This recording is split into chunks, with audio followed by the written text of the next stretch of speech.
இந்த video education மற்றும் information purpose only மட்டும். நீங்கள் எந்த ஒரு ஷேர் வாங்கும் பொழுதோ அல்லது விற்கும் பொழுதோ செபி ரிஜிஸ்டர் அட்வைசரை கேட்டு செயல்படவும். நான் செபி ரிஜிஸ்டர் அட்வைசர் கிடையாது. வாழ்க வையகம், வாழ்க வையகம், வாழ்க வளமுடன். அது stock split is long term கெயினா இல்லை ஷார்ட் டேர்ம் கெயினா?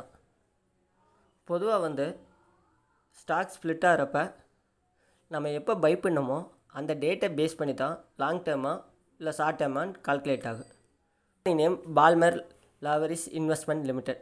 இந்த ஷேர் ஃபேஸ் வேல்யூ 10 இருந்துச்சு. இப்போது 1 கன்வெர்ட் பண்ணுறாங்க. ஸோ ஒரு ஷேர் 10 ஷேர்ஸாக கன்வெர்ட் ஆயிரு. ஃபார் எக்ஸாம்பிள் நான் 6 குவான்டிட்டி வச்சுருந்தேன். Face value 10. நான் ஃபேஸ் வேல்யூ 1 கன்வெர்ட் ஆகுது. ஸோ எனக்கு 6ங்கிறது 60 குவான்டிட்டியாக கன்வெர்ட் ஆயிரு.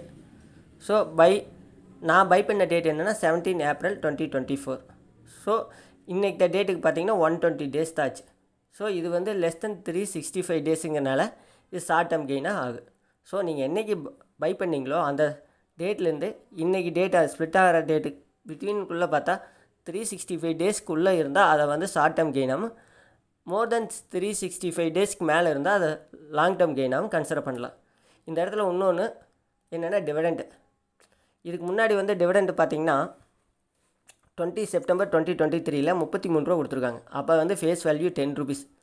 நம்ம இதை பார்த்துட்டு இப்போ 100 90 இருக்குது இந்த ஷேரு, அதனால் நம்ம வாங்கினோம்னா 33 ரூபா கிடைக்குமான்னு கேட்டால் இது கிடைக்காது.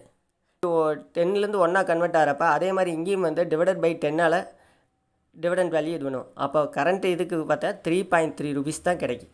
ஸோ இதை மட்டும் நம்ம ஒரு மைண்டில் வச்சுக்கணும் எப்போவுமே. ஏன்னா இது ஒரு விதத்தில் பார்த்தா நமக்கு கன்ஃபியூஸ் ஆகும். மற்றபடி பார்த்திங்கன்னா எல்லாமே சேம் தான். இந்த வீடியோ உங்களுக்கு பிடித்திருந்தால் சேனலை சப்ஸ்கிரைப், லைக் அண்ட் ஷேர் செய்யவும்.